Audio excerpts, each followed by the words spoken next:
ചോദിക്കും. പിന്നെ ആമുഖ പ്രസംഗത്തിൽ പറഞ്ഞു പുതിയ ഒന്നും പറ്റൂല, വിദഗ്ധ പാടില്ല, പുത്തനാശയക്കാർ നാശത്തിലേക്കാന്ന് പറഞ്ഞു. അപ്പൊ എനിക്ക് ചോദിക്കാനുള്ളത്, നിങ്ങളിപ്പോ ചെയ്യുന്ന, നിങ്ങൾ ഈ ഇസ്തിഹാസയ്ക്ക് തെളിവായിട്ട് ഖുർആനും ഹദീസും കുറെ പറയുന്നുണ്ട്. അപ്പൊ ഇതൊക്കെ നബിയിൽ നിന്ന് നേരിട്ട് കേട്ട് മനസ്സിലാക്കിയ സഹാബിമാരാണ് ആദ്യം ഇത് കേട്ടത് മനസ്സിലാക്കിയത്. അപ്പൊ നിങ്ങൾക്ക് ഇപ്പോഴുണ്ടാവുന്ന വിശ്വാസം അവർക്ക് ഉണ്ട് എന്ന് തെളിയിക്കുന്നതിന് ഒന്ന് രണ്ട് ഉദാഹരണം പറയാം. അതായത് പിന്നെ എവിടുന്ന് എങ്ങനെ വിളിച്ചാലും അവർ കേൾക്കാറുണ്ടായിരുന്നു. അവർക്ക് ഇങ്ങനെ നമ്മളിപ്പോ മൊബൈലും കൂടി സംസാരിക്കുന്ന പോലെയല്ല, എത്ര പേരോടും ഒരേ സമയത്ത് സംസാരിക്കാനും അവരെ കേൾപ്പിക്കാനും ഒക്കെ പറ്റും. അതായത് എല്ലാം കാണാനും കേൾക്കാനും കഴിവുണ്ടെങ്കിൽ അത് പറ്റണമല്ലോ. അപ്പൊ ഇങ്ങനത്തെ രണ്ടു മൂന്നൊരു ഉദാഹരണം നബി ജീവിച്ചിരിക്കുന്ന കാലത്ത് പറഞ്ഞുതരാൻ. അപ്പൊ നിങ്ങളെക്കാട്ടി കൂടുതൽ അവർ കേട്ടത് അവരാണ്, മനസ്സിലാക്കിയത് അവരാണ്. മാത്രമല്ല അവർ തന്നെ ഓരോരുത്തരും ഓരോ സഹാബിമാരും ഔലിയാക്കളാണ്, അവർക്കും ഈ കഴിവ് വേണം. അപ്പൊ ഇത്തരം കഴിവുള്ള ഒന്ന് രണ്ട് സംഭവങ്ങൾ ഒന്ന് ഉദാഹരിക്കാം. ഹബീബായ റസൂലുള്ളാഹി സല്ലല്ലാഹു അലൈഹി വസല്ലമ തങ്ങൾ അവിടുന്ന് ഉണർത്തുകയുണ്ടായി ഹദീസിൽ വളരെ വ്യക്തമായി, മൻ ആദലി വലിയൻ ഫഖദ് ആദൻതുഹു ബിൽ ഹർബ്. അള്ളാഹുവിന്റെ ഔലിയാക്കളെ സംബന്ധിച്ച്, മഹാരഥന്മാരെ സംബന്ധിച്ചുള്ള വിശേഷണം സഹീഹുൽ ബുഖാരിയിൽ പറയുന്നു. كنت سمعه الذي يسمع به وبصره الذي يبصر به ويده التي يبطش بها ورجله التي يمشي بها وإن سألني لأعطينه ولئن استعاذني لأعيذنه.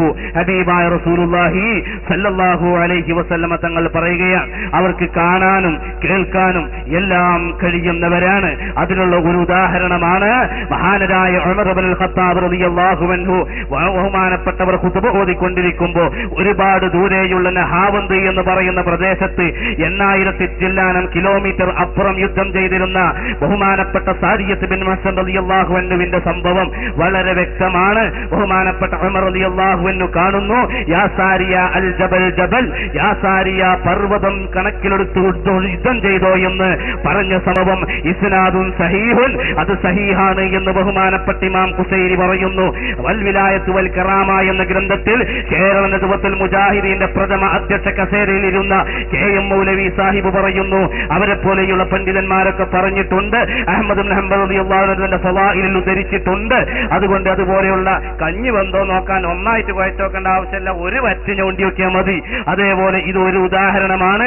പല ഉദാഹരണങ്ങളും ഇതുപോലെ വളരെ വ്യക്തമായി കൊണ്ട് പറയാനുണ്ട്. ഹബീബായ നബി തങ്ങൾ അതുകൊണ്ടാണ് പറഞ്ഞത്, അന സയ്യിദു വൽദി ആദം, ആദം മക്കൾക്ക് എങ്ങനെ എവിടെ എപ്പോൾ വെച്ചുകൊണ്ടും സഹായമർപ്പിക്കപ്പെടാൻ ഞാൻ പര്യാപ്തമാണ് എന്ന് അവിടുന്ന് ഓർത്തുകയുണ്ടായി. മഹാന്മാർ വിശദീകരിച്ചിട്ടുണ്ട്, അതിലേക്ക് ഇപ്പോൾ ഞാൻ കടക്കുന്നില്ല.